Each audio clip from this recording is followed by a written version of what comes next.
Friends, welcome to the Nashadaka channel. Today we are going to plant roses that we have just received by mail. It's the end of October outside now, in my opinion. This is the best time for planting roses with an open root system. Any plants received by mail from other places need to be soaked and disinfected to reduce the risk of bringing various diseases or pests onto your plot. What are we going to soak our roses in before planting?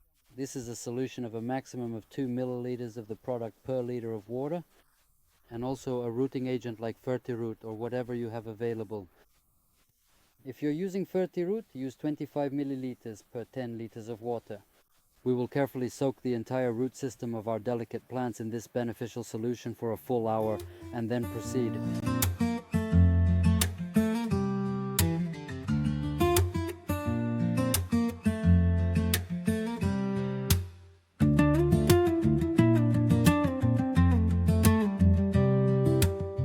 While the seedlings are soaking, we will cut off all the green leaves from them.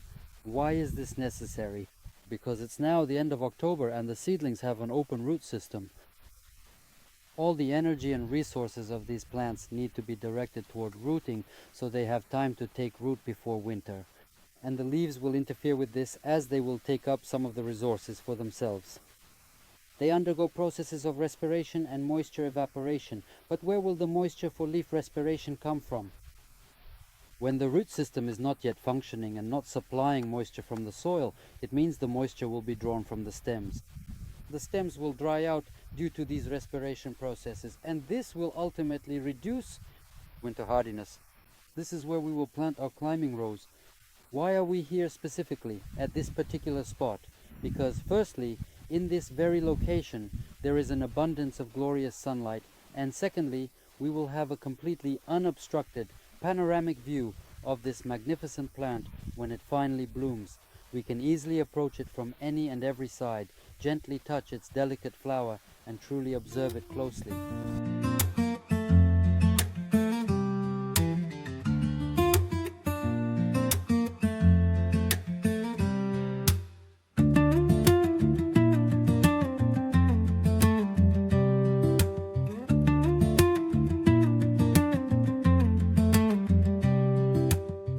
Its size is approximately 60 centimeters in diameter and 50 centimeters deep.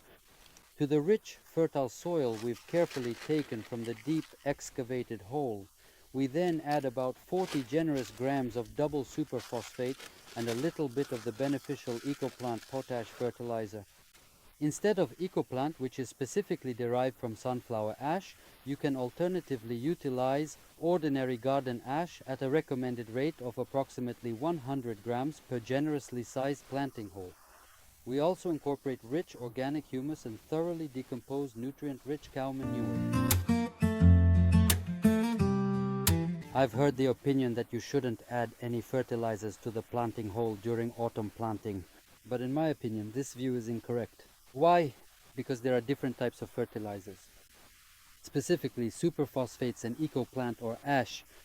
These are good fertilizers for autumn application when planting plants, for digging over and so on. So we apply them without hesitation. But let's go ahead and move directly to planting the rose. How should you position the seedling in the planting hole? If your seedling has long roots and they start to curl, that's not correct because it will interfere with the plant taking root well and developing further. The roots should either be horizontal in the plane or pointing downward. We won't have this problem because everything has been trimmed short, so it's not a concern for us. The grafting point should be buried 3 to 5 centimeters below the soil surface. That is approximately. If we carefully place some object and then gently add a generous handful of nutrient-rich soil directly under its delicate roots, it will be perfectly buried to the precise and optimal right depth, ensuring proper establishment and growth.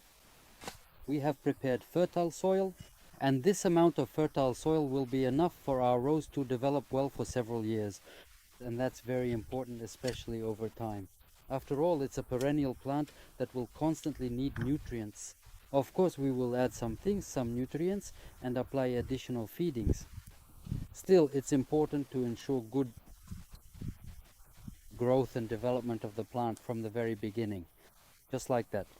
Don't press the seedling down. It's better to dig it in a bit, just like this. All the roots are facing downward. The depth is quite sufficient. Make sure the plant is positioned in the center of the planting hole if possible. Let's carefully start covering the plant with soil.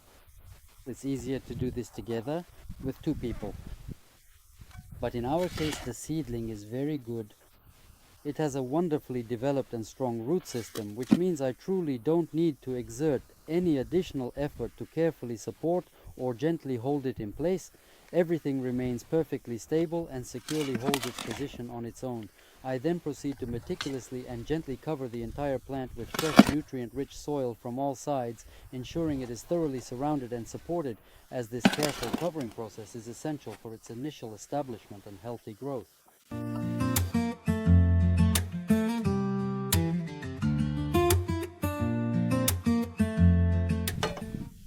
We'll even it out a bit until the plant is completely, we've made a circle like this.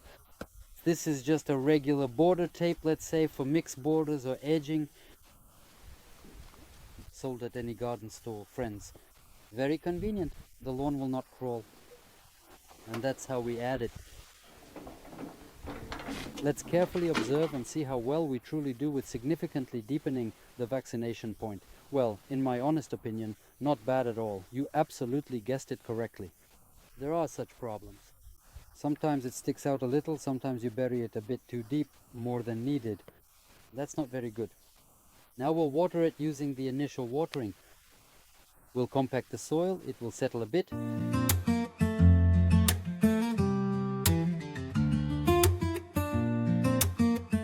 That's how it looks. Now we are carefully adding some additional nutrient-rich soil. Later on, when we proceed to water it thoroughly again, we will, of course, diligently keep a very close eye on the overall soil level. Friends, that's what I wanted to tell you about planting a rose seedling in the fall with an open root system. The only thing we'll do later, when it gets closer to the cold season, is add some loose soil, peat or compost, cover the central part, and for winter we'll wrap it with several layers of spun bond to help the plant overwinter well. This is especially important for young plants that are not yet established.